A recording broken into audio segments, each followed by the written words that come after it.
Hola, de nuevo a todos ustedes, bienvenidos al vídeo clase en torno a la formación cultural y humana como función docente. Les recuerdo, soy José Manuel Muñoz, profesor de la asignatura Teoría y Práctica Educativa, y les voy a exponer la importancia que tiene esa segunda función docente tradicional a la que hace alusión el texto, cuando habla de la formación cultural y humana de todo aquel que accede al sistema educativo.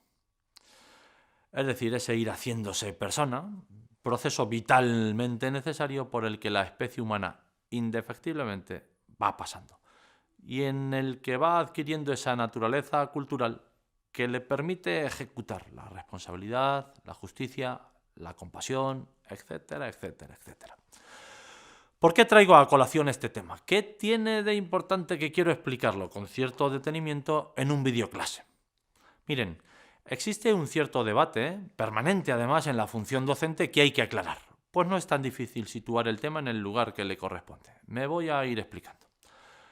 Nadie pone en duda esas dos funciones tradicionales, pero bien es cierto que en muchas ocasiones los profesores, ustedes y yo, por un lado, olvidamos que trabajamos con personas, que se están haciendo personas y no dejan de ser personas en construcción en ningún momento.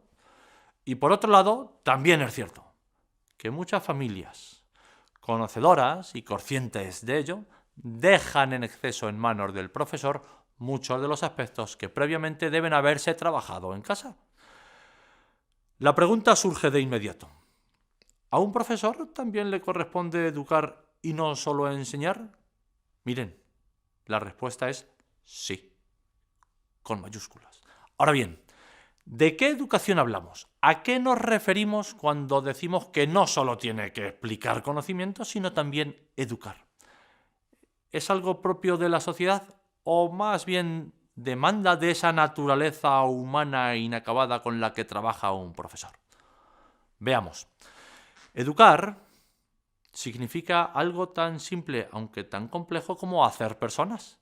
Y uno no deja de ir haciéndose en ningún momento a lo largo de su vida. Y en consecuencia, dentro del colegio, el profesor no puede renunciar a ese proceso, por lo que tiene necesariamente que estar también pendiente de ello. Yo no soy ahora alumno por la mañana, por la tarde, persona. Soy alumno y soy persona a la par, siempre. Miren, debe perder fuerza una interpretación de la educación basada exclusivamente en su consideración como herramienta de la sociedad que va unida al ser humano para beneficio de aquella. Frente al predominio de esta consideración, en mi opinión, hemos de llegar a ver la educación un proceso biológico y antropológicamente necesario para que el ser humano pueda ser humano realmente. Y si estamos en lo cierto, es decir, si la educación es, antes que nada, un fenómeno vital, imprescindible para ser Homo sapiens, solo puede tener lugar y desarrollarse en y a través de procesos sociales, de prácticas sociales, donde intervienen los otros. Y eso es algo ante lo que el profesor no puede mirar para otro lado. Claro, siendo así, ¿qué le corresponde al profesor? ¿Cómo enfocar de manera real la tarea educativa?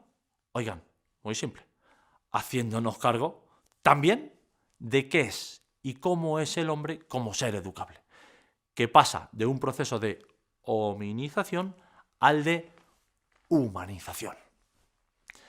Más allá de diseccionar al hombre desde sus distintas facetas, intelectual, social, afectiva, moral, etc., lo que busco es presentarles al hombre como ser educable, para así entender la función docente, ese aspecto social y educable del ser humano, y no solo su necesidad académica. Todo ello ilustra que al alumno no solo le es posible la educación, sino que le es vitalmente necesaria, como el comer, como la corriente al enchufe, por permitirme un ejemplo. La especie humana necesita aprender a relacionarse con el mundo de una forma completa y compleja, no automática. Y ello no viene resuelto de antemano, sino que más bien necesita de la educación para hacerse hombre, para construirse como persona, para vivir, digámoslo así, del modo más humano y social. El hombre, como individuo, incluso como especie, necesita de la educación. Más aún, consiste en educación, entendida esta no solo como posibilidad, sino también como necesidad. Y obviamente, ello obliga al profesor a desarrollar su tarea, no solo desde su función académica, sino también desde su función educadora y social. Dicho de otro modo, del inacabamiento humano no hacemos hechos, ni terminamos de hacernos nunca, pasamos a la carencia.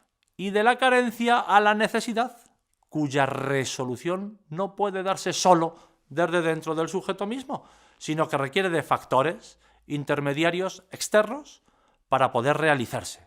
Punto en el que aparece la educación y punto en el que aparece el profesor dentro de la educación en su plano social.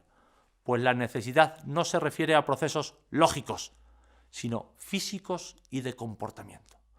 Es decir, de naturaleza humana en cuanto que naturaleza sociable y educable. Se trata, pues, digámoslo así, de una necesidad de subsistencia, por cuanto que implica aspectos radicales, definitorios, constituyentes, si quieren que apretemos más los conceptos, del ser humano, del niño o del adolescente en nuestro caso, y que estando dentro de la escuela o centro escolar es el profesor. Son ustedes quienes deben liderar dicho proceso. Miren, la educación es ante todo un proceso humano, pues el hombre, a cualquier edad, necesita aprender a ser hombre, a vivir como tal en sociedad, a adaptarse. Cualquier otra especie entra en el mundo suficientemente hecha como para poder desempeñar las funciones propias de su naturaleza. El inacabamiento humano aparece como la condición más radical de posibilidad de aprendizaje, a nivel formal, a nivel no formal e incluso informal. Por lo que el profesor debe contemplar entre sus funciones esta carencia. Miren, para entenderlo desde otra perspectiva, háganse la pregunta en sentido contrario. ¿Qué ocurre si realmente no se desarrolla esa naturaleza cultural, esa necesidad vital de la educación?